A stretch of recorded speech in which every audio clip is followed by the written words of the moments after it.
এতিয়া তুমিয়ে কোৱাচোন মণ্ডল, মই মোৰ সেই পংগু ল'ৰাটোক তাৰ ৰুমত পকাৰে বান্ধি থওঁ নে গাড়ীৰে চেপি মাৰিবলৈ মই তাক হাইৱেত পেলাই থৈ আহোঁ? মই কি কৰোঁ তুমিয়ে কোৱাচোন। বৰ বেছি আবেগিক হৈছে মাষ্টৰ। ইমান আবেগিক হ'লে ঘৰখন কেনেকৈ চম্ভালিব পাৰি? আবেগিক নহয় হে মণ্ডল, কিমান আৰু এইবিলাক সহ্য কৰিবা? এই একেটা কথাতে হ'ল বুলিনো কিমান তৰ্ক কৰিবা, কিমান কাজিয়া কৰিবা? আৰু তুমিতো জানাই এই কাজিয়াৰ মূলতে হ'ল মোৰ ল'ৰা প্ৰাঞ্জল। কথাটো শুনি বৰ দুখ পালোহে মাষ্টৰ। ইমান শিক্ষিত ল'ৰা হৈ পলমে প্ৰাঞ্জলক এনেকুৱা ব্যৱহাৰ কৰিব বুলি মই ভবাই নাছিলোঁ। হাজাৰ হ'লেও তাৰ নিজৰ ভাই। আৰু কি জানা মণ্ডল, অকল বেয়া ব্যৱহাৰে নহয়, তাৰ কথাই প্ৰতি তাক বোৱাৰী আৰু আদৰ কৰে।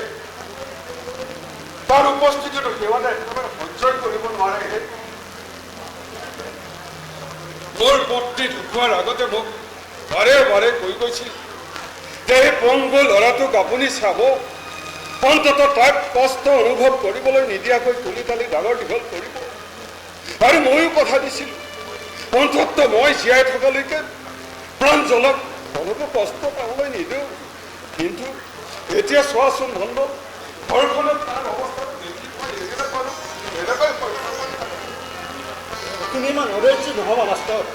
তুমি এনেকৈ অধৈৰ্য হৈ গ'লে কিয় দুখ পাব নহয়? তাৰ মগজুটো সৰু হ'লেও তাৰ সুখ দুখৰ অনুভূতি ল'ব পৰাকৈ তাক জ্ঞান দিছে ভগৱান। মই জানো মণ্ডল, আৰু সেইখিনি জ্ঞান থকাৰ বাবেই ককায়েক আৰু নবৌকে কিবা ক'লেও সি মুখেৰে একো নামাতে। কেৱল মৃত মাকৰ ফটোখনলৈ চাই চাই নীৰৱে নীৰৱে কান্দে। আচলতে মণ্ডল কি জানা, সি বৰ মৰমা কৰোৱা। সি মোৰ নাতিনীজনীক বৰ মৰম কৰে আৰু তাইৰ লগত খেলে। আৰু এই কথাটোকে সিহঁতহালৰ সহ্য নহয়। খেলিবই দিয়াচোন, কিয় খেলিব? আচলতে সিহঁতৰ সম্পৰ্কটো পুৰা ফাটি যাবৰ সম্পৰ্ক নহয়, দুটা শিশুৰে সম্পৰ্ক। এই কথাখিনিকে আজি ইমান দিনে মই সিহঁতহালক বুজাব নোৱাৰিলোঁ মণ্ডল। সিহঁতৰ মতে প্ৰাঞ্জলে হয়তো সিহঁতৰ ছোৱালীজনীৰ জীৱনটো ধ্বংস কৰিবলৈ ওলাইছে। নাপায় দেই, এটা পংগু ল'ৰা কেনেকুৱা অনাদৰ কৰিব নাপায়। আজি ভগৱানে নকৰক পলাশৰ নিচিনা পলাশৰ ছোৱালীজনী প্ৰাঞ্জলৰ দৰে হোৱাহেঁতেন আৰু নিজৰ ছোৱালীজনীক এনেকুৱা অনাদৰ কৰিলেহেঁতেন। আগতে পলাশ এনেকুৱা নাছিল মণ্ডল, কিন্তু প্ৰাঞ্জলক বহুত মৰম কৰিছিল। কিন্তু তাৰে পৰিৱৰ্তনৰ মূলতে হ'ল এই বোৱাৰীজনী। নহয় মাষ্টৰ, মই সেইটো নাভাবোঁ। আচলতে পলাশহে বেছি দোষ, বোৱাৰীটো দোষ নাই। কাৰণ বোৱাৰীটো অন্য এঘৰৰহে জীয়ৰী, কিন্তু পলাশটো তাৰ নিজৰ ভাই, সহোদৰ ভাই, তেজ মহৰ ভাই। কি কৰিবা মণ্ডল, এইবিলাক মোৰ নিজৰে ভাগ্য। এতিয়া ভাগ্যক ঘিয়াই লাভ নাই মাষ্টৰ। তুমি নিজকে সবল কৰিব লাগিব, কাৰণ প্ৰাঞ্জলৰ কাৰণে একমাত্ৰ ভৰসা তুমিয়েই। মাষ্টৰ মণ্ডল, মই যিটো কথালৈ তোমাৰ ওচৰত আহিছিলোঁ কথাটো কোৱাই নহ'ল নহয়। কি কথা? ভাবিছোঁ পৰহিলৈ নামঘৰৰ শৰাই এখন দিব। বৰ ভাল লাগিছিল। তাত একধ্যা ভাগৱত পাঠ কৰিবৰ কাৰণে তুমিয়ে যাব দায়িত্ব ল'ব লাগিব। হ'ব দিয়া, মানিছা যেতিয়া নগ'লে হ'ব জানো?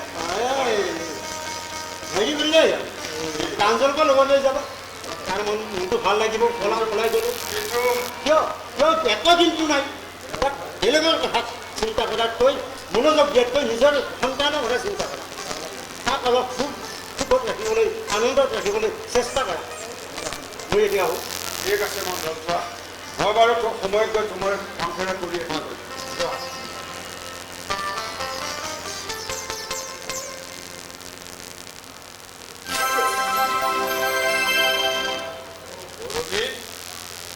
ইমান ধুনীয়াকৈ সাজি কাচি কৰবালৈ যাবলৈ ওলালি হ'বলা। তুমি পাহৰিলা নেকি? মই নতুন ঘৰলৈ যাওঁ। তাত মোৰ ফাংচন আছে নহয়, তোমাকো মই আগতে কৈছিলোঁ। বহুত মানুহ হ'ব দেউতা। আৰু ইণ্টাৰেষ্টিং কি জানা?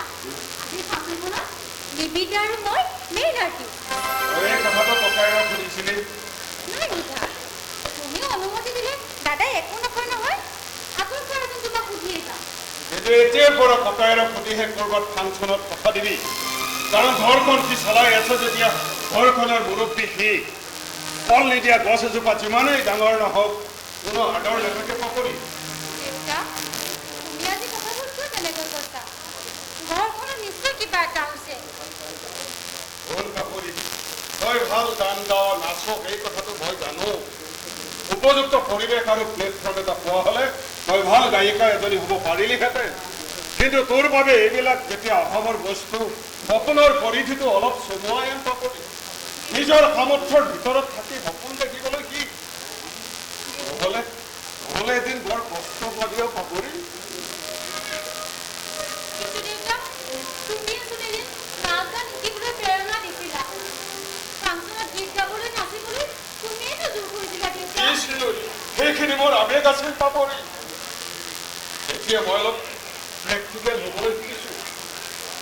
আৰু তোকো এটা কথা মই কৈ থওঁ শুন, পাৰ যদি ২-৩টামান টিউচন যোগাৰ কৰি ল, অন্ততঃ নিজৰ হাতৰ খৰচখিনি গোটাবৰ কাৰণে প্ৰয়োজন পৰিলেই ককায়ৰ ওচৰত যাতে হাত পাতি থৈ লাজ পাব লগা নহয়।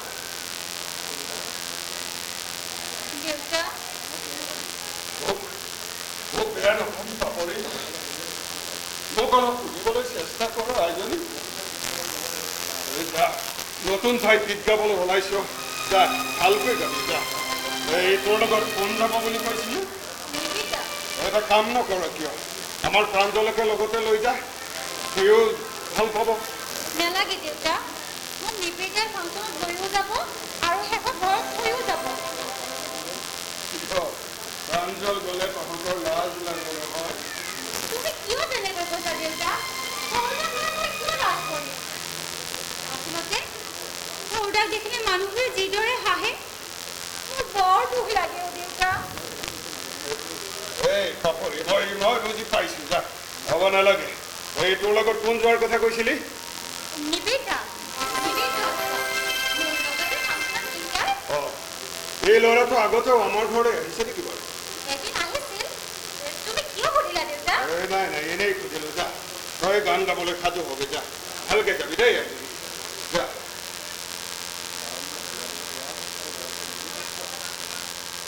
আৰু মানে বোৱাৰীয়ে কোৱা সেই ল'ৰাজন নিবিড় দত্ত।